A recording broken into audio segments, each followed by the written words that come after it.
आज की शब का ये उजाला उम्मीद की एक नई शहर है। हमने तो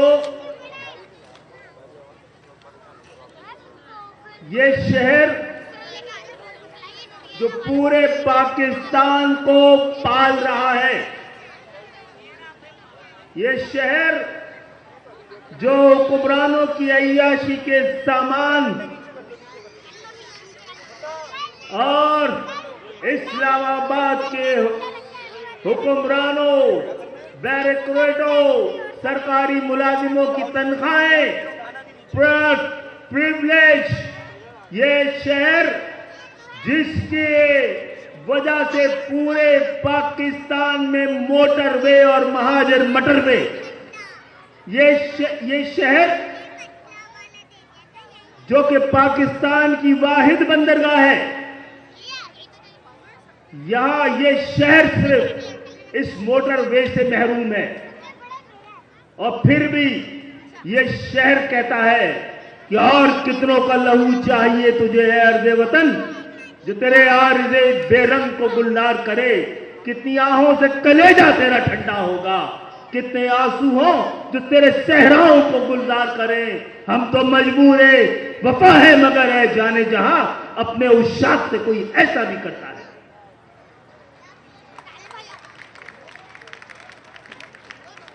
यहां पर कोई एहतजाज करने, कोई शिकायत करने, कोई अपना हक जताने के लिए नहीं आए हैं। हक जताना हमारा काम नहीं है, हक दिलाना हमारा।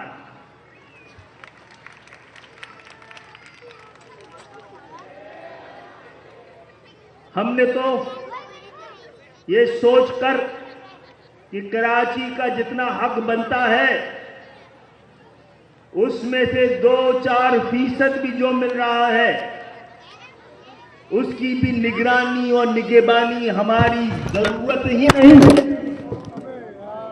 हमारी जिम्मेदारी है। तो हमने चाहा था कि एक पैसा वो फंड जो हमें मिल रहा है, ये एमक्यूएम का नहीं, एमक्यूएम के एमएनए एमपीएस का नहीं, सेनेटर्स का नहीं, जिम्मेदारों का नहीं, इस शहर के वोटरों का है, इस शहर के वासियों का है। और हमारे पास अमानत है, इसका एक पाई किसी और के पास नहीं जाना चाहिए। इसके लिए हमने चाहा था, इसकी निगरानी निगहबानी को देखने के लिए एमक्यूएम की पूरी लीडरशिप की जिम्मेदारी है। गवर्नर सिंह ने भी कहा कि वो इस हवाले से अपना किरदार अदा करना चाहते हैं। हम तो आपके इलाके में इन तरक्याती कामों को देखने का एक इरादा रखते थे। आपने हमें उम्मीद का एक और, यकीन का और एक और ये कि अब ये शहर जाग उठा है, ये जागेगा तो पाकिस्तान जागेगा। पाकिस्तान के मजदूरों, किसानों और इस पाकिस्तान के गरीब अवाम के ख्वाब इस शहर के साथ जुड़े हैं और इस शहर में इस जमात के साथ जुड़े हैं कि जिसने इस इक़्तिदार के 40 साल बाद भी आज तक आम नौजवानों को ऐवानों तक पहुंचाया है।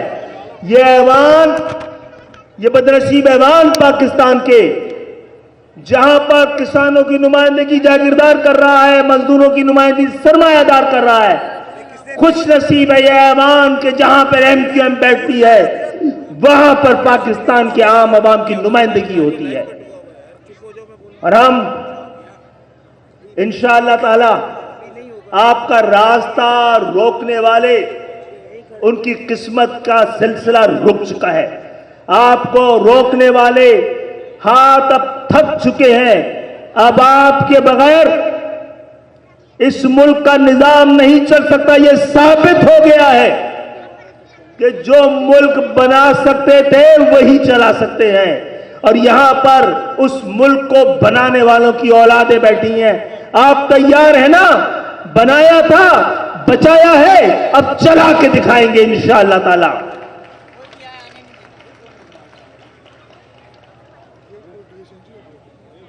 हमने महाजरों ने, सिंध के शहरी इलाकों ने, इस शहर ने अपने हिस्से से ज्यादा वाली कुर्बानी दे दी है। इस सूबे को जोड़ रखने के लिए, इस सूबे के दही और शहरी इलाकों के दरमियान फासलों को कम करने के लिए हम अपने हिस्से से ज्यादा वाली कुर्बानी दे चुके हैं। अब बारी किसी और की है, बारी किसी और की है। कोई 2 कदम बढ़ेगा तो हम 4 कदम बढ़ेंगे, जो हाथ मिलाएगा तो हम गले मिलेंगे। लेकिन कोई हमें डराकर धमकाकर ये न समझे कि हमारी मोहब्बतों को,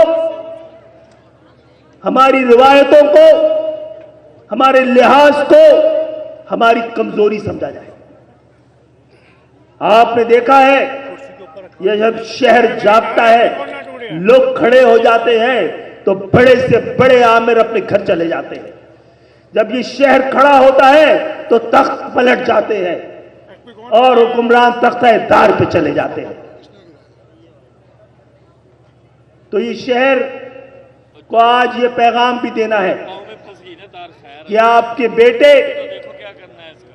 आपके लिए हम समझते हैं और ऐवान में ये बात कर रहे हैं कि वोट लेने वालों का कोई हक नहीं है, सारा हक वोट देने वालों का है। आइए, हक वोट लेने वाले अपना ये हक अदा करें और इसी हक को अदा करने के लिए हम गली मोहल्लों में जाना चाह रहे थे। आप जमा हो गए इस बड़ी तादाद में और इस सिलेक्शन के नताइज पर आज पहले सुरजानी ने, अब मलिक ने मोहर लगा दी है।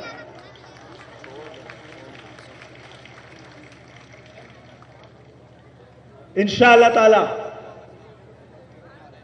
इस शहर में, जिस शहर की वजह से आज पाकिस्तान में जितनी भी है, जैसी भी है खुशहाली है, इस शहर की वजह से पाकिस्तान में जितनी भी तरक्की है, जैसी भी तरक्की है, इसी शहर की वजह से पाकिस्तान में जितनी भी तालीम है और जैसी भी तालीम है, इस शहर की वजह से।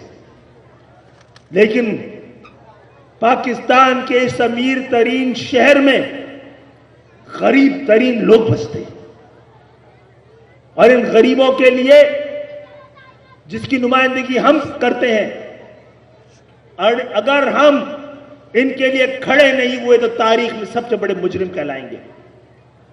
मैं एमक्यूएम के कारकुनों को, इस शहर की आवाम को आपसे यह भी दरखास्त करता हूं, एमक्यूएम पे भी नजर रखिएगा, उसको दुरुस्त रहने दीजिएगा। ये बेपनाह शहीदों की अमानत है, किसी को कद से बड़ा मत होने दीजिएगा, चाहे वो मैं क्यों ना हूं। औकात में रखिएगा। हमारे साथ कारकुन तस्वीर खिंचवाता है, मैं आपसे करूं खुदा के लिए काम ना करें। मैं और आप आज पार्टी के सरबराह से लेकर यहां तक कारकुन है, हम सब कारकुन हैं, किसी को अलग से लीडर समझने की जरूरत नहीं है। ये तो सिर्फ स्टेज से लेकर अल्हम्दुलिल्लाह आप पे कसम है, बदलने मत दीजिएगा एमक्यूएम को। जो यहां बैठे हैं इंशाअल्लाह यहां बैठेंगे और जो यहां बैठे हैं उनको हर हालत में हम यहां बैठाएंगे। न किसी की जागीर है, न बनने दी जाएगी। जो कारनामा है वो फर्द का नहीं है, इस तंजीम का है, इस तहरीक का है और महाजिर अवाम का है। तमगे हमें नहीं, या तो तंजीम को लगेंगे या इस कौम को लगेंगे। तालियां हमारे लिए नहीं, अपने लिए बजाइए या अपनी कौम के लिए बजाइए। शख्सियत परस्ती से बचाइएगा,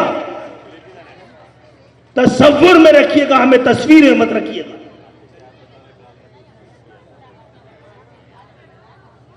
ये मेरी और आपकी एमक्यूएम के कारकुन की हैसियत से जिम्मेदारी है कि एमक्यूएम को एमक्यूएम की तरह रहने दीजिए। और ये वक्त बहुत करीब है, ये वक्त बहुत करीब है। अभी कुछ सारी रुकावटें, अल्लाह का ताला का शुक्र है कि सब दूर होती जा रही है। सारे जबर के हथकंडे नाकाम हो गए, सारे मंसूबे मलिया मेट हो चुके हैं। तो आइए एक मजबूत, मुस्तहकम, मुनज़्ज़म MQM इस पूरे पाकिस्तान निजाम दुश्मन है, और जो निजाम दुश्मन होता है जब्र उसको अवाम दुश्मन करार दे देती है। तो निजाम के खिलाफ, जब्र के इस निजाम के खिलाफ महाजर 77 साल से जद्दोजहद कर रहा है। अब महाजरों की इस जमात को भी अपनी जद्दोजहद जारी रखनी चाहिए। हम मसलहत और मसालेहत दोनों के लिए तैयार है, लेकिन अपनी इज्जत, हुर्मत और अपनी बका के ऊपर कोई कंप्रोमाइज नहीं करेंगे, अपने हक पर कोई कंप्रोमाइज नहीं करेंगे। आइए, अगला साल आपका है, 2023 से फैसला था, हमारा वक्त आने वाला है, आ चुका है। सिर्फ इसको जान लीजिए कि आपका अहद शुरू हो चुका है। अपने आप को बदलेंगे नहीं तो कोई और आके हमें बदल देगा। और सबसे पहले MQM के जिम्मेदारों को, और उससे पहले मुझे और मेरे बाद एक एक कारकुन को तब्दील होकर पाकिस्तान को तब्दील करना है। खुश रहिए, कुछ देर इंतजार मेरे दोस्तों, मेरे भाइयों, मेरी बहनों, फकत कुछ और देर इंतजार। अब तो सब रास्ते मंजिल की तरफ जाते हैं। अब तो मुसाफत की थकन लम्हों की मेहमान है, बस अब तो मंजिल के निशान पांव से टकराते हैं। वो सवेरा जिसे ढूंढने निकले थे हम लोग, अपने ही हाथों में लिए अपने जिस्मों के चिराग और आए हक के मुसाफिर जो सबसे आगे थे, जलाते रहे अपने लहू के चिराग, वो जिन्हें हवा के थपेड़ों ने रौंद डाला था, वो मेरी माँ और बहनों की अस्पतों के चिराग। इन चिरागों ने मिलकर रोशनी कर ली जिससे अंधेरे फरार।